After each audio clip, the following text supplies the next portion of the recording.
அனைவருக்கும் வணக்கம். இந்த Facebook, YouTube, Twitter, Instagram use பண்ணுற பெண்கள் ஆண்களுக்காக தான் இந்த பதிவு. இதெல்லாம் சில பேரிடம் கவிதை, சில பேர் சமைக்கிறது, சில பேர் குடும்பமாக சேர்ந்து குடும்ப கதைகளை எடுத்து போடுறது, சில பேர் ஹஸ்பண்ட் அண்ட் ஒய்ஃபாக சேர்ந்து ரீல்ஸ் போடுறது, சில பேர் கேவலமான செயலில் ஈடுபடுறது. இது எல்லாருக்கும் தெரிஞ்சது தான்.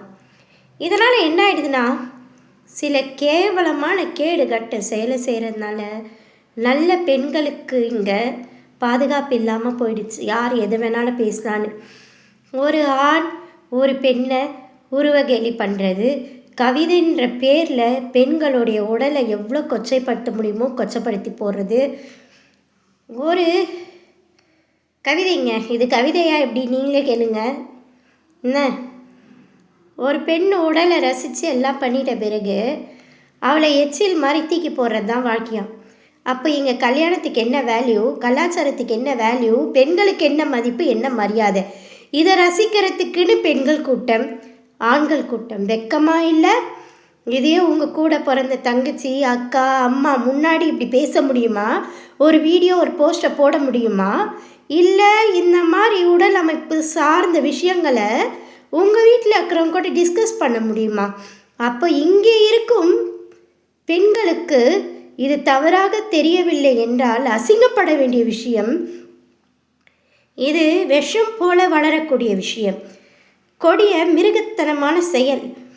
வீட்டில் எப்படி அண்ணா கூட பிறந்த தம்பி அப்பாவுக்கு முன்னாடி பேசுகிறதுக்கே சில விஷயம்லாம் தயங்குறோம், புருஷன் மனைவியாக இருந்தாலுமே.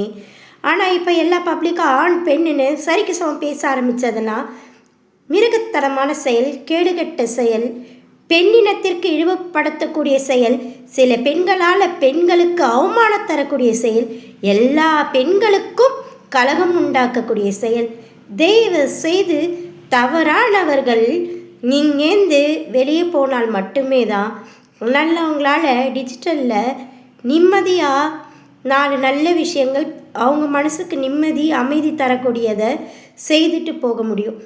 இல்லைனா இவங்களால் எல்லாரும் இப்படி தானே மொத்தமட்ட பெண்களுக்கும் கலங்கம் உண்டாக்கக்கூடிய செயல், யாராலையும் நிம்மதியாக இருக்க முடியல. அதுதான் உண்மை.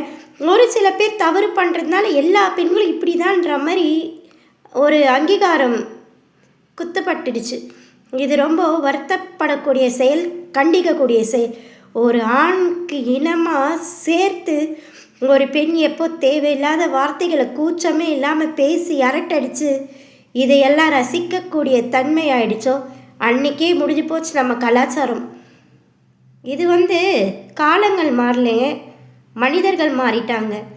கலாச்சாரம், பண்பாடு என்னதான் டிஜிட்டல் யூஸ் பண்ணாலுமே இந்திய நாடு, நமக்கு இருக்கிற பாரம்பரியம், மரியாதை, பெண்களுக்கு உண்டான கௌரவம், அங்கீகாரம்னு தெரிஞ்சு கட்டுப்பாடு ஒழுக்கத்தோடு வாழ்ந்தோமானா பெண்கள் இனத்துக்கு மதிப்பு மரியாதை இருக்கும். இல்லைன்னா பெண்களுக்குள் களங்கம் உண்டான பேர் தான் கிடைக்கும், பெண்களுக்கு அவமரியாதை தான் மிச்சமாகும்னு சொல்லி இந்த பதிவை நான் ரொம்ப வேதனையோடு முடிக்கிறேன். நன்றி, வணக்கம்.